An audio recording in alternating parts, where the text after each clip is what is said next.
Well, hello, my sinister little loves and fans of the macabre. Welcome back to Musey's Modern Dreadfuls and Tales of Terror. And today we have a fabulous story from a very popular author, the lovely and talented BlairDaniels. Every night at 4 a.m., I hear a woman crying in my backyard.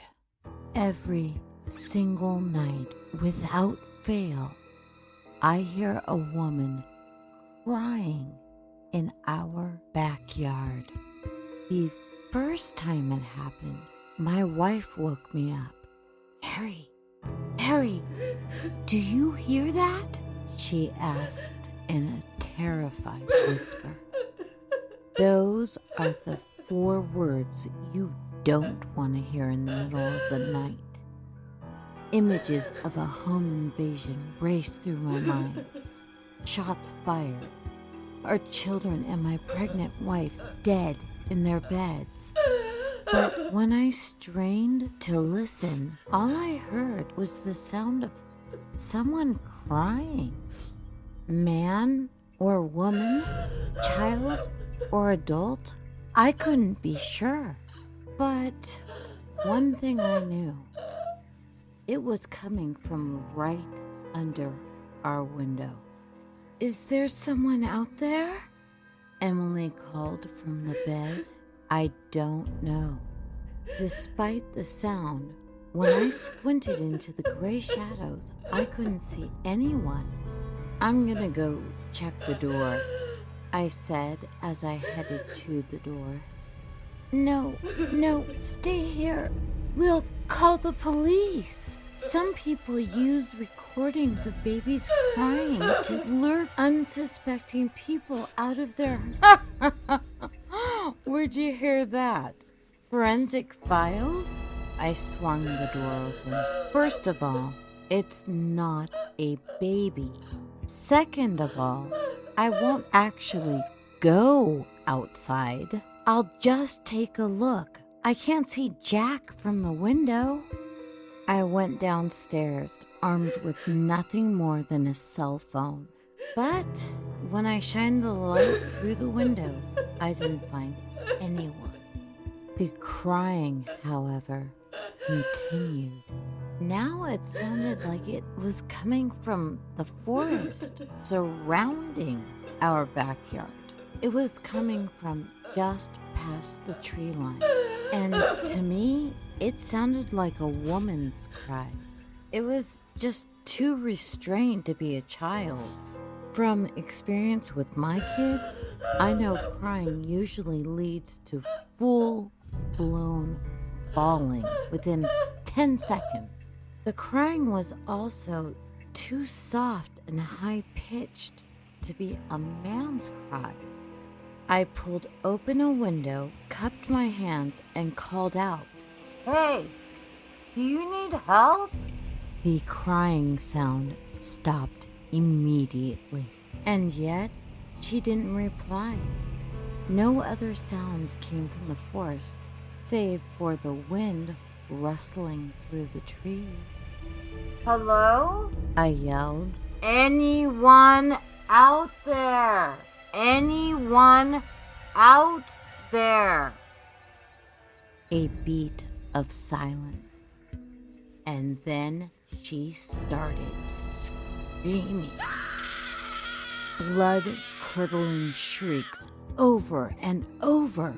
No words, no cries for help, just screaming. That pushed me into action. I pulled out my phone and dialed 911. "There's a woman screaming in my backyard. I think she's hurt or in danger. She won't respond to me. My address is 600 Petunia Avenue." The stairs creaked as my wife rushed down. "Did you call the police?" I nodded. "Oh my God, what the hell is going on out there?" She kept her hand protectively over her belly, as if to shield our unborn child from whatever horrors lay outside. My hand reached for the glass door.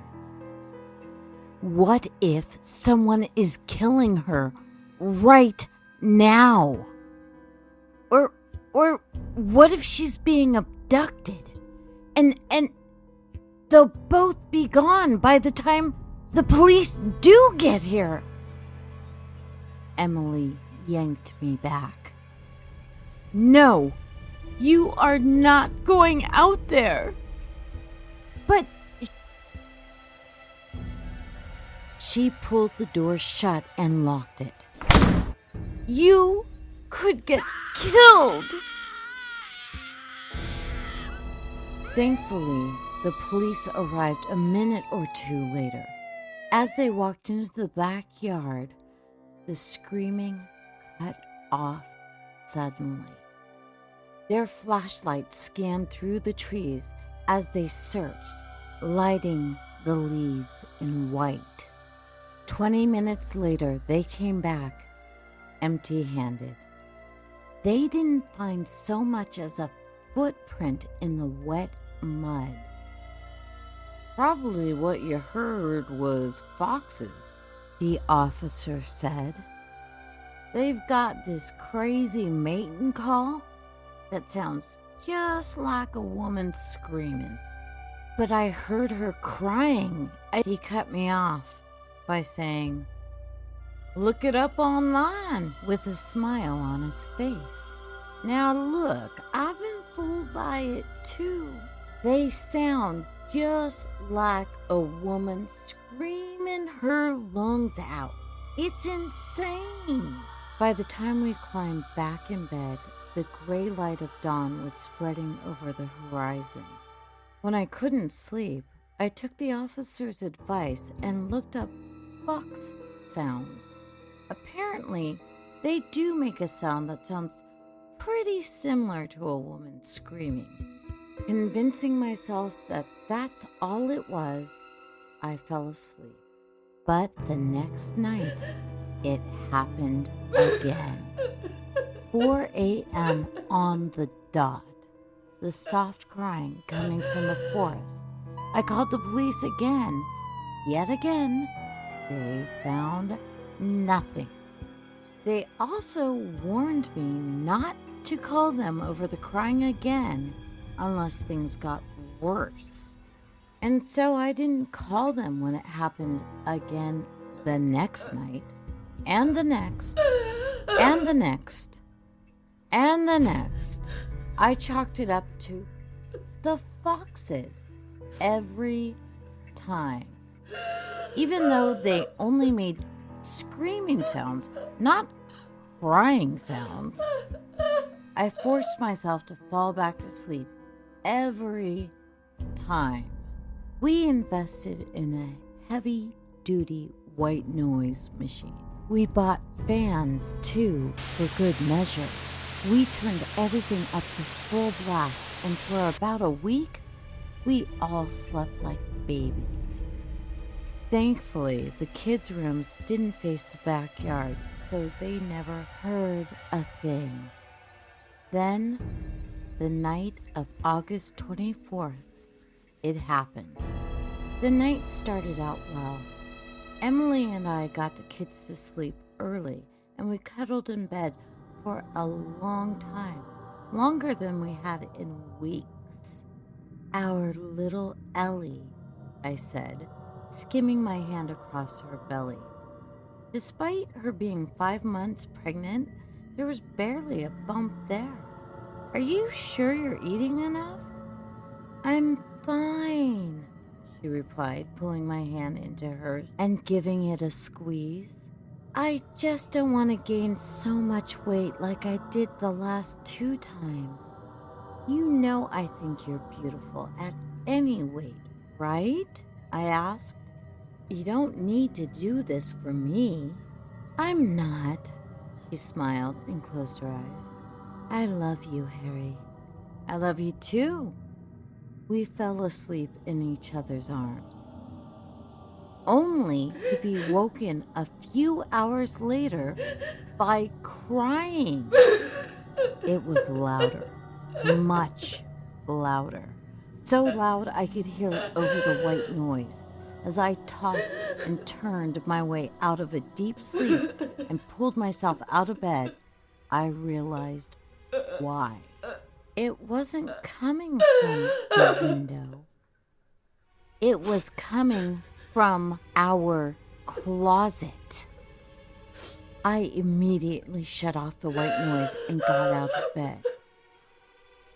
"Who's there?" I yelled, my hand firmly on my phone, ready to dial 911. No response. Just more halting sobs, shuddering breaths, and soft sniffles. What's going on?" Emily asked sleepily. "There's someone in the closet." I turned my phone's flashlight on. The light twinkled in the darkness, bouncing off the metal doorknob. "Emily, call the police," I said, advancing toward the door. I heard the soft sounds of the dial tone behind me, then Emily's hurried voice. "We're calling the police," I said. "Tell me who you are." Just more sobbing. I charged up to the door. I grasped the doorknob. With a deep breath, I twisted and pulled. A terrified woman looked up at me. It was Emily. Her eyes were red and swollen. Her face was wet with a never-ending stream of tears. But it was, without a doubt, my wife. She sobbed over and over as she stared up at me, as if she weren't quite registering who I was. Then I looked down, and my blood ran cold. Her hands rested on her stomach. Her round, protruding stomach. She was visibly pregnant.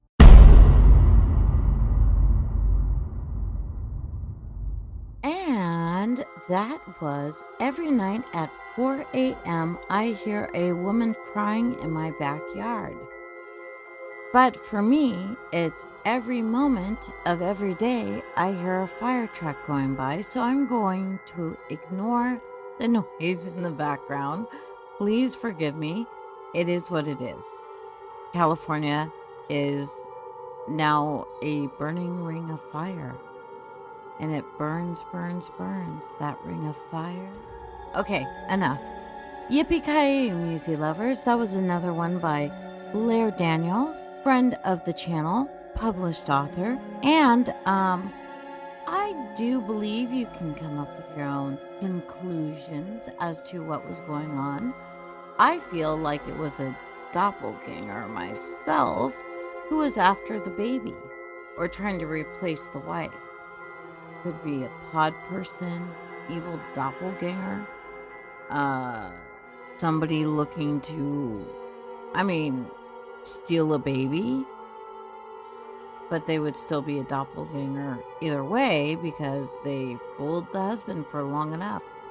Either way, there's a whole lot of shape-shifting going on in this story. I hope you enjoyed. And guess what? There's a part 2. I may do it and I may not. Leave a comment if you want to hear part 2 and see if BlairDaniels gives you any answers. If not, you can go read the story. But if you would really like me to perform it for you, and hopefully with a lot less noise in the background, let me know down in comments. Please leave a thumbs up. Don't forget to sub and like. I know it's odd to ask when there's banging and sirens and all that stuff going on in the background. Edited out enough for you to just focus on the story. All right, yippee-ki-yay, Musey lovers. I'll perform for you again soon. Nice to see ya. Come back and hang out again. Love at ya. Bye now.